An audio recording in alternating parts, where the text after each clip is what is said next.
I've already released one heavy attack build recently, which parses 139k on the dummy, but a common complaint about it was that it wasn't easy to play. That build required you to track the off-balance debuff, and only use power overload during off-balance in order to reach 139k DPS. The build I'm going to show in this video is going to be much easier. All you have to do is hold down your left mouse button and occasionally press skills. And the ceiling of this easier build is 132k DPS, so 7k lower than the power overload build. This build focuses on amplifying heavy attacks, with the Surgeon's Mail item set, Rakkhat's Voidmantle Mythic, and then power buff, sourced from the Might of the Guild passive, procced by constantly using Ulfsild's Contingency. It utilizes subclassing to replace a mostly redundant dark magic skill line, with much more powerful Assassination. You'll be able to find logs from a bunch of veteran trials I did with this build in the description and on the website guide. Speaking of which, the build is also on my website, so if you prefer written guides over YouTube videos, you can read it there instead. The link will be in the description. The three skills we're going to use are Sorcerer's Stormcalling, Sorcerer's Daedric Summoning, and Nablet's Assassination. Stormcalling has the Energized and Amplitude passives, which will increase our damage by a decent amount. Daedric Summoning has pets. And then Assassination has lots of extremely powerful passives, the Soul Harvest ultimate, and we can also backbar the Relentless Focus ability for free 400 weapon and spell damage, because this is a one-bar build. Moving on to skills. This is the base setup that will work for most situations, and which should be your starting point when making situational setups. Ulfsild's Contingency, with the Shock, Lingering Torment, and Force combination on it, is your source of the Empower buff, which increases damage done by heavy attacks by 70%. Since Ulfsild's Contingency is a Mage's Guild skill, it will trigger the Might of the Guild passive, which grants you Empower for 10 seconds. It also deals decent damage on AoE and grants you the Minor Force buff, increasing your critical damage by 10%. Ulfsild's Contingency is delayed until the next skill cast, but whenever it's needed, you can activate it early by bashing your enemy. If you cast this ability as you're finishing your heavy attack, the Empower you gain from it will start working just in time to boost the final tick of that heavy attack you just finished. Use Scalding Rune instead, if you don't have access to scribing. Daedric Prey increases damage done by your pets by 50% and deals AoE damage at the end.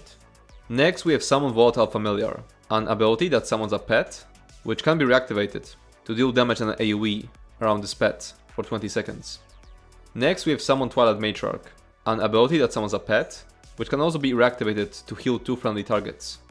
Bannerbearer with the Magic, Cavalier's Charge and Berserk combination on it, increases your magical damage done by 6%, grants weapon damage based on your movement speed, and grants minor Berserk. You can change Berserk script to Heroism, if you can rely on your healer to provide the minor Berserk buff. Use Barb Trap instead, if you don't have access to scribing. Soul Harvest is a cheap ultimate that increases target's damage taken from you by 20%. You need it on your front bar to trigger passives as the Assassination skill line. Having it slotted will also cause you to regain 10 ultimate whenever you deal a final blow against an enemy. Bound Aegis is an ability that will passively increase your max magicka by 8%. It will also grant you minor resolve and minor protection, increasing your survivability.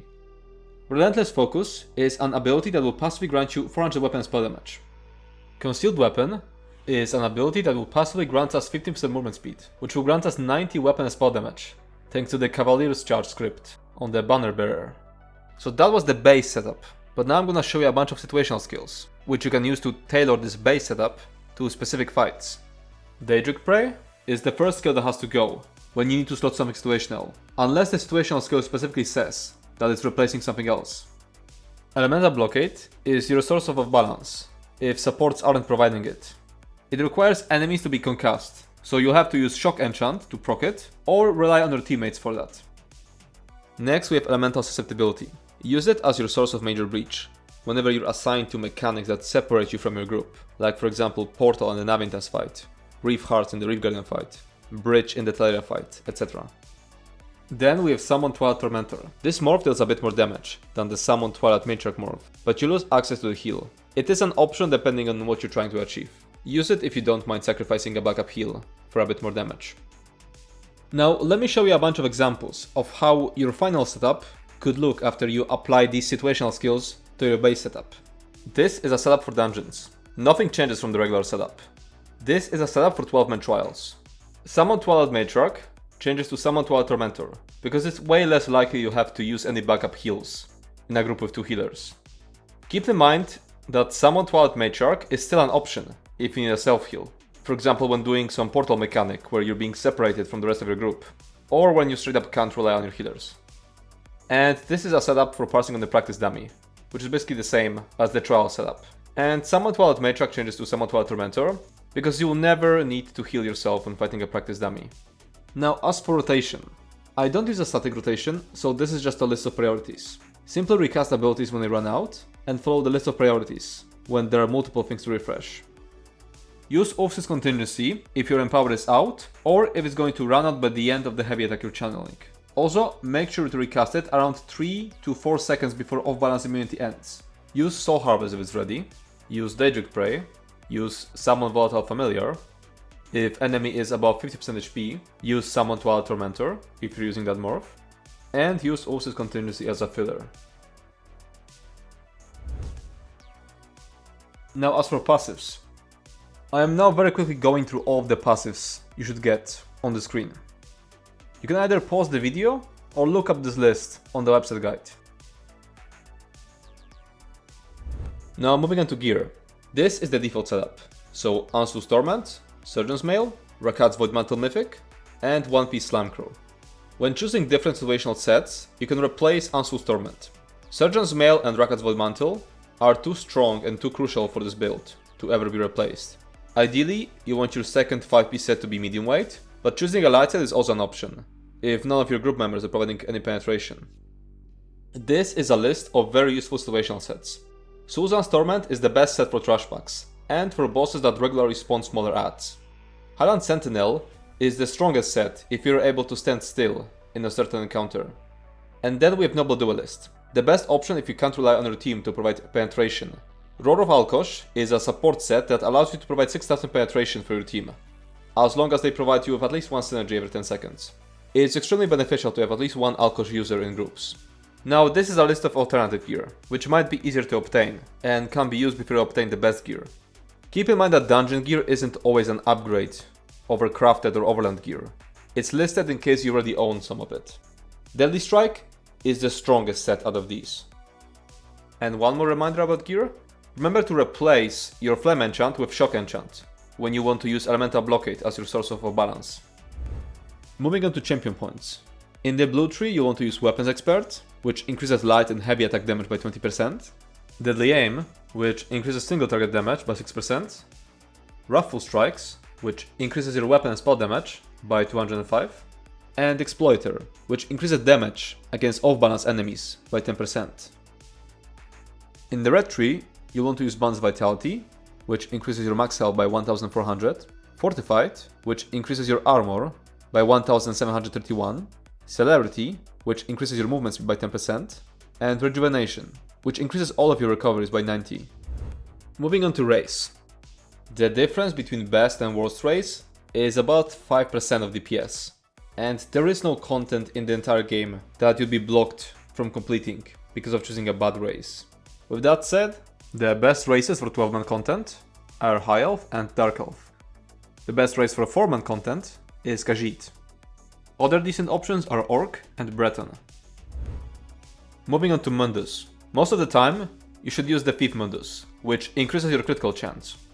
The Lover is an option if your group isn't providing any penetration, and you don't own any of the penetration sets, but you will always do more damage with a penetration set, like Roar of Alkosh or Noble Duelist, combined with the 5th, than with a damage set, like Ansu's Torment or Deadly Strike, combined with the Lover.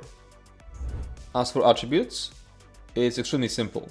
You should always put all 64 points into magicka. Moving on to food. Most of the time, you should use the Artyom Pickled Fish Bowl, which increases your max health and max magicka. Solitude Salmon Millet Soup is a cheaper alternative. For dummy parsing, you can use Tomato Garlic Chutney, which gives you only max magicka. Moving on to potions. Use the Spell Power potions. They'll provide Major Sorcery and Major Prophecy, which are crucial buffs. You can craft them by combining Lady's Smoke, Namira's Rot, and Cornflower. Moving on to Parse. The best Parse I've achieved on a trial dummy was 132k, using the situational Highland Sentinel set. For comparison, I parsed 124k with Ansu, 121.9k with Noble Duelist, and 119.3k with Alkosh. Now here's a recording of the Highland Sentinel Parse.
And that's it for this video.